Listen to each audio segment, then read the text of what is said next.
Ini masih tentang Bapak Insinyur Haji Joko Widodo. Perspektif tambahan dalam menilai kasus dugaan ijazah palsu Presiden Joko Widodo, baik dari sisi formil maupun prinsip hukum tata negara dan hukum pidana.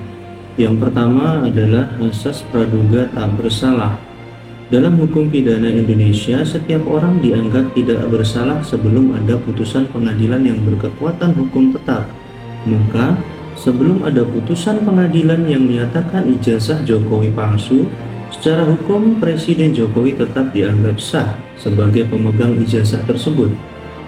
Dalam prinsip hukum pidana, presumption of innocence adalah prinsip konstitusional tanpa putusan pengadilan tudingan apapun tidak punya kekuatan hukum. Yang kedua, beban pembuktian ada pada penggugat. Dalam hukum acara perdata, pihak yang menggugat berkewajiban untuk membuktikan dalilnya. Ini berdasarkan ketentuan pasal 1865 Kitab Undang-Undang Hukum Perdata. Maka, jika pihak yang menggugat seperti Bambang Trimulyono atau Masyarakat Anti Korupsi Indonesia tidak mampu menunjukkan bukti valid bahwa ijazah Jokowi palsu, maka gugatan dapat langsung ditolak. Bukti seperti tidak ditemukan nama Jokowi di buku tahunan tidak cukup kuat secara hukum dibanding dokumen resmi dari Universitas Gadjah Mada.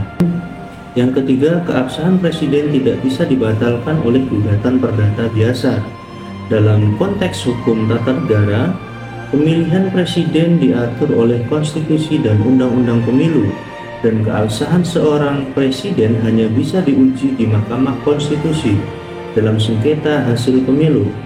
Gugatan perdata di pengadilan negeri tidak dapat membatalkan hasil pemilu atau membatalkan status presiden, karena pengadilan negeri bukan tempat untuk menggugat keabsahan jabatan presiden. Itu domain MK dan DPR jika ada dugaan pelanggaran konstitusi. Yang keempat, klarifikasi institusi akademik adalah alat bukti yang kuat.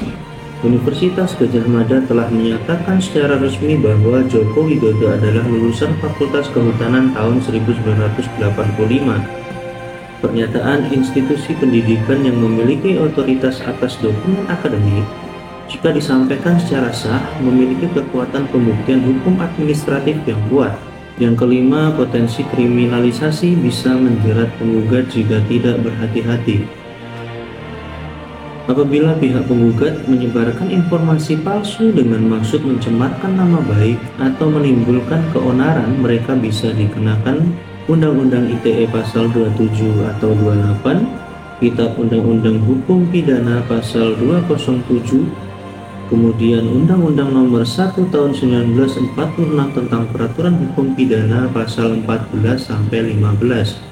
Contohnya, Bambang Trimulyono pernah ditangkap dan ditahan karena menyebarkan tuduhan palsu yang tidak didukung bukti kuat.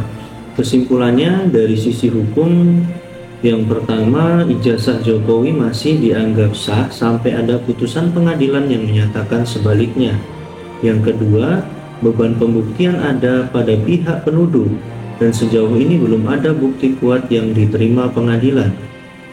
Kemudian yang ketiga, proses hukum tidak bisa sembarangan dijadikan alat politik, karena bisa berbalik menjadi pelanggaran hukum bagi pihak yang menuduh tanpa dasar kuat. Kita bisa beda pendapat, tapi dalam hukum, kebenaran ditentukan oleh bukti dan putusan pengadilan, bukan opini, bukan asumsi. Ikuti konten ini dan komentar apa yang selanjutnya akan kita bahas. See you!